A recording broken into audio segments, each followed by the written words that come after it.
Hi, David. Many thanks for accepting my invitation to answer the five good or God questions. Yeah, it's my Before, pleasure. yeah, thank you. Before diving into those questions, I will try to present you briefly. So don't hesitate to correct me if I'm wrong. Okay. You are a professor of Catholic Studies and director of the Center for World Catholicism and Intercultural Theology at DePaul University. You are a theologian who specializes in political theology and ecclesiology. You have degrees in theology from the universities of Notre Dame, Cambridge, and Duke. You are also co-editor of the journal Modern Theology. That's You have right. given invited lectures all over the world, and your writings have been published in 17 languages. I won't I won't say which languages they are, but at least I know one language because you are editor of 8 books and author of 9 more. And I have a great one here in French. Just this way, it's better. Être consommé. In English, it's being consumed. Economics and Christian Desire. And in these very useful books, especially for our times, you address as a Christian basic economic matters, the free market, consumer culture, globalization. And for example, you discuss how God in the Eucharist forms us to consume and be consumed rightly. You also published this year a very recent book entitled The Uses of Idolatry. Bill, do you want to add something before jumping into the questions?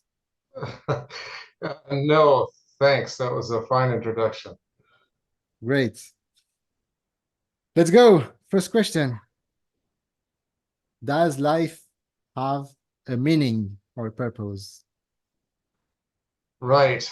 I think we all act as if it does.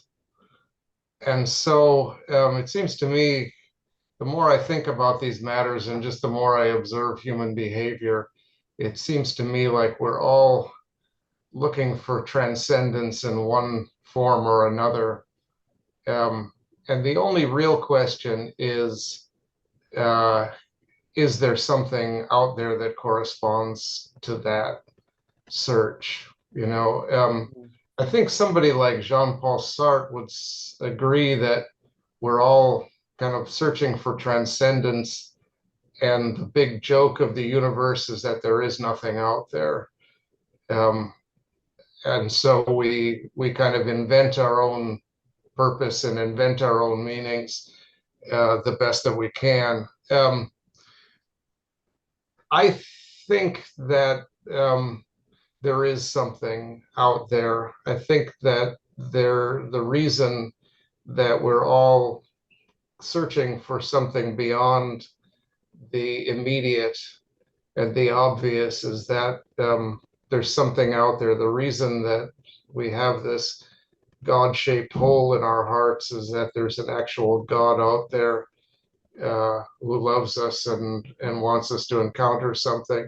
I can't prove that, but there's something um, about that just makes the most kind of economical sense of why we behave the way we do. And in some ways, it's just a question of whether you think that the universe is a comedy or a tragedy.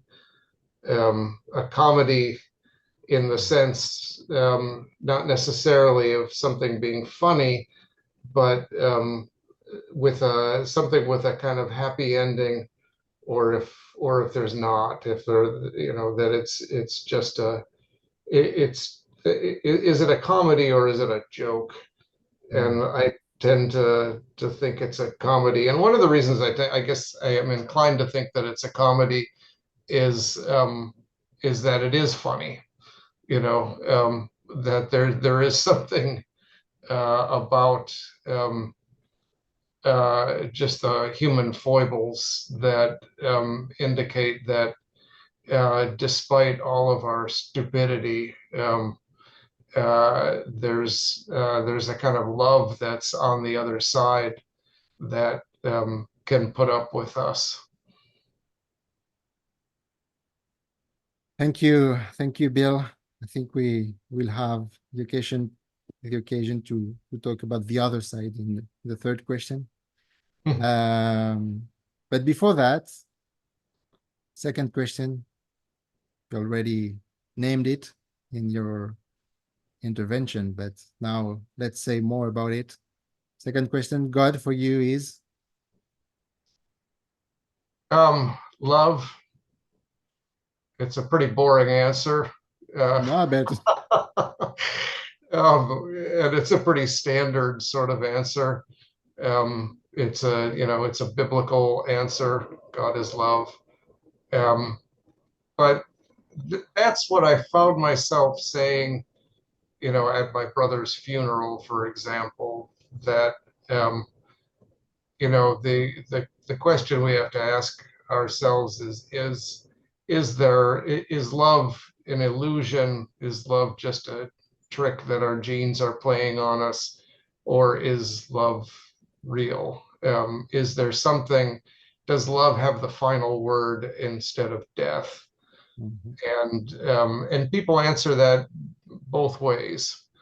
I'm inclined to hope that that love does have the final word.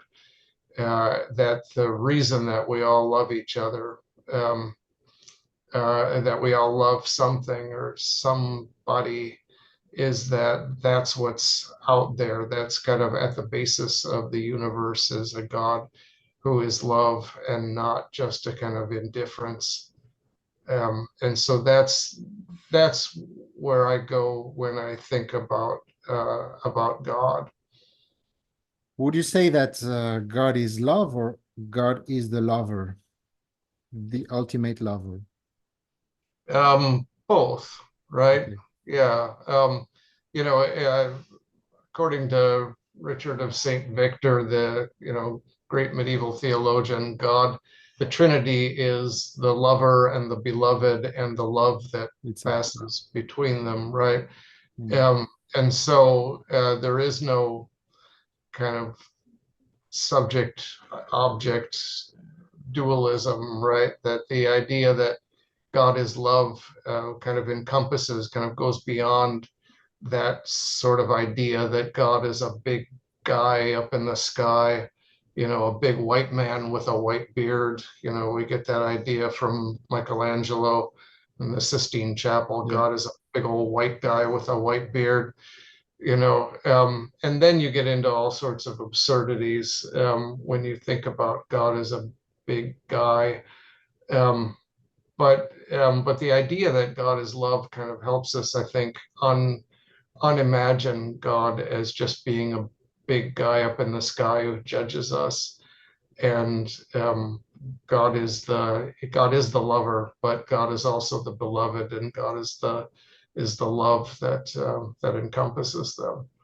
It's important that you say that, because many people, at least many people I know who are um,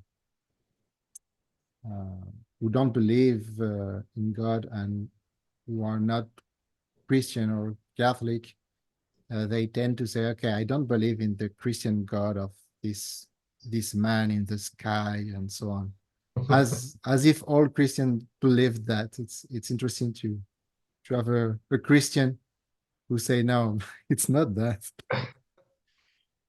Right, exactly. God is not a thing in the universe, Mm. right?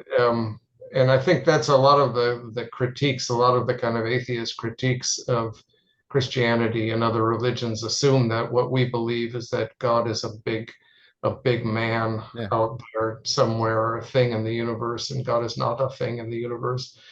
And so there's this level of transcendence that goes beyond anything, that we can imagine. Um, and yet at the same time, for Christians, God is also this figure named Jesus Christ, who was born as a baby in a barn, and, who walked on the earth and ate and slept and pooped and all the rest of it. So it's a very strange kind of paradox, but it's this idea that precisely because God is so completely other and transcendent to everything else, then God is also interior to everything else. There isn't this kind of competition between God and the rest of us that, Aquinas says precisely because God is completely other, then God is also, innermost in everything, because God is being. God is not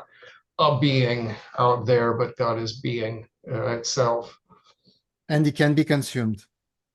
And it can be consumed, exactly. Right, one of the weirdest claims that Christians make. Which is one of Oh, the wonderful things about it. I think the weirdness of it yeah, is one of the things that I love about it. sure, sure. Thank you, Bill, for this second answer. Let's jump into the third one, the third big one, I can say, about the afterlife. For you, is it a stop or an again or still something? Yeah. Yeah. I mean, I suppose it's wise to say something like Martin Luther said, which is that we know as much about the afterlife as an unborn baby knows about this life. Mhm. Um, and so we need to be fairly modest about Mhm. even I mean, the Bible is fairly modest about what it says about the afterlife. There's nothing in the Old Testament really, except a few passages in Daniel, Maccabees maybe. But even the New Testament, it's very just doesn't have a whole lot to say about what the afterlife is or is like. But I think that if you if you think of life as a comedy and not a tragedy, then the idea of an afterlife fits, right? The idea that there's something beyond that's out there, and the love doesn't stop at death, that love is bigger than death, and that's ultimately the final word, that love has the final word and not death.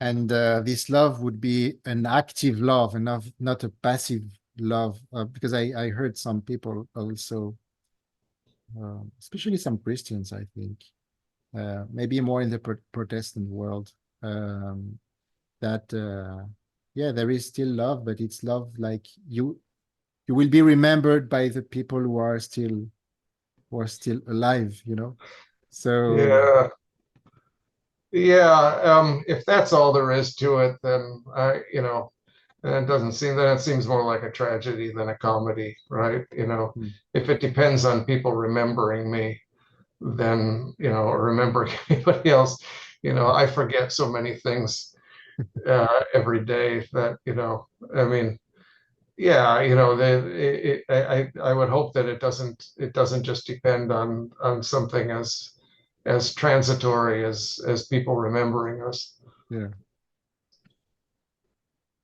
Thank you, Bill.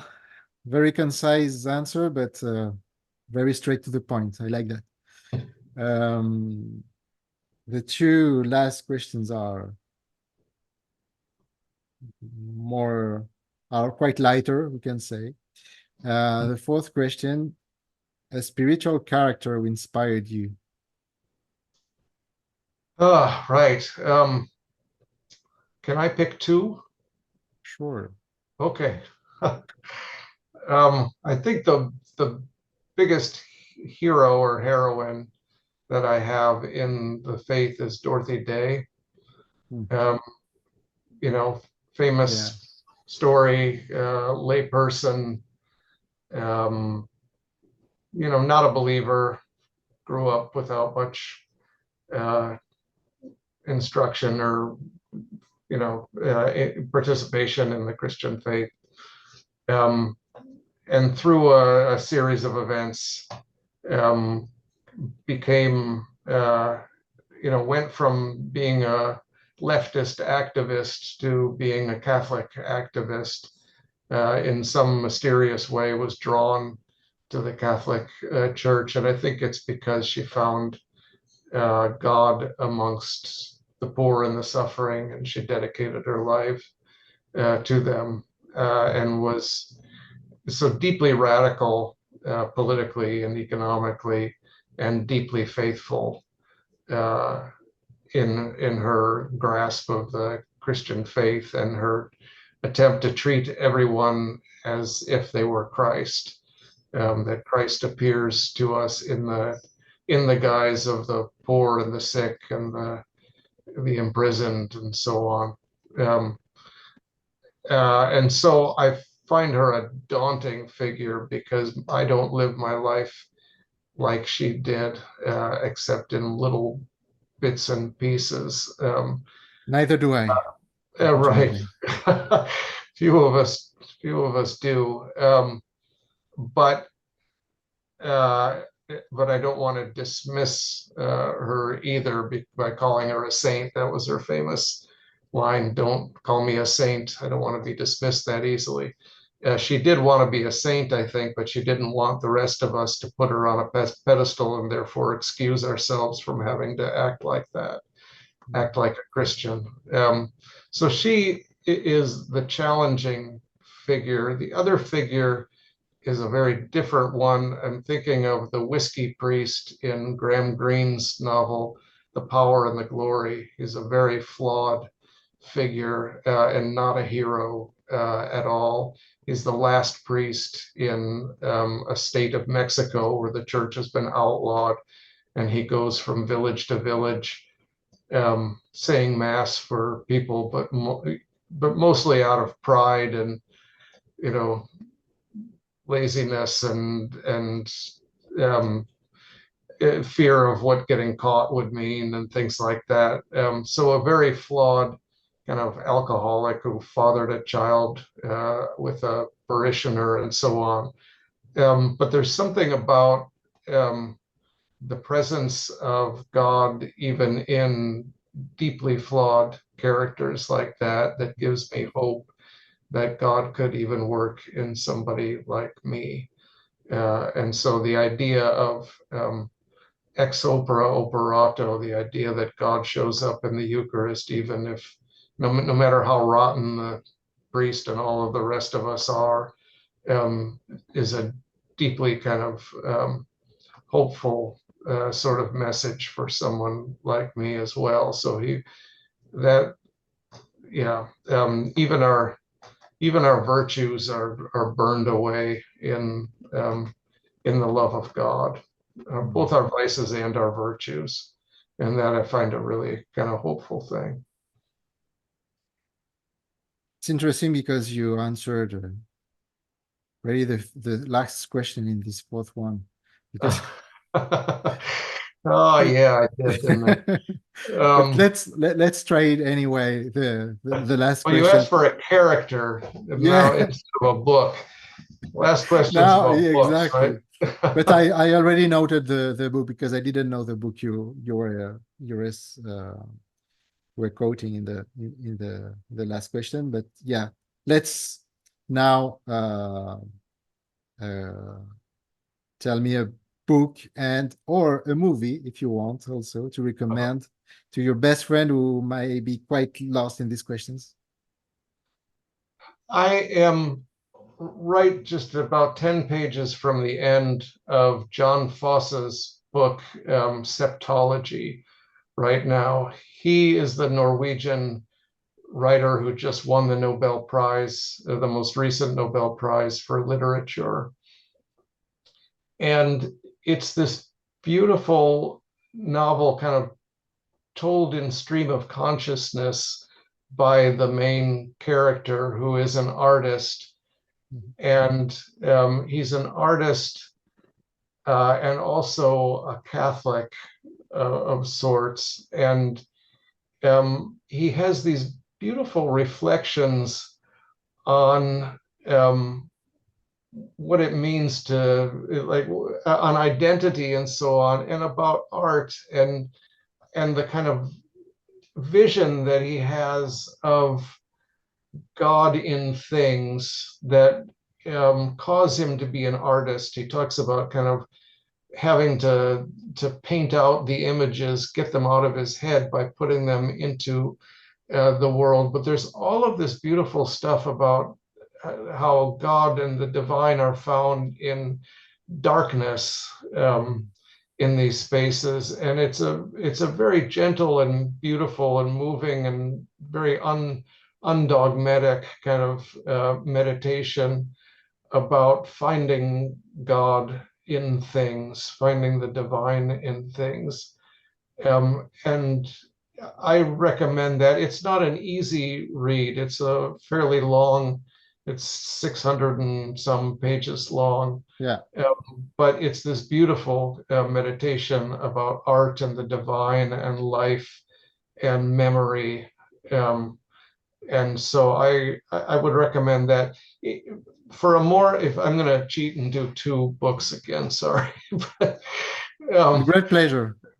my friend Fritz Bauerschmidt has written a little book called The Love That Is God, and it's an introduction to the Christian faith for anybody who's wondering about faith. It's not an academic book. It's written for a kind of more general audience, and it's a beautiful little meditation on what Christianity is, the love that is God. It just won the Michael Ramsey Prize given by the Church of England, but it's a small book, but it's a beautiful book, and I would recommend that. So a lot of these themes about love, God and love, are in there. 150 pages. Yeah, it's a lot. Yeah. Have you read it? It's shorter. No, but I'm just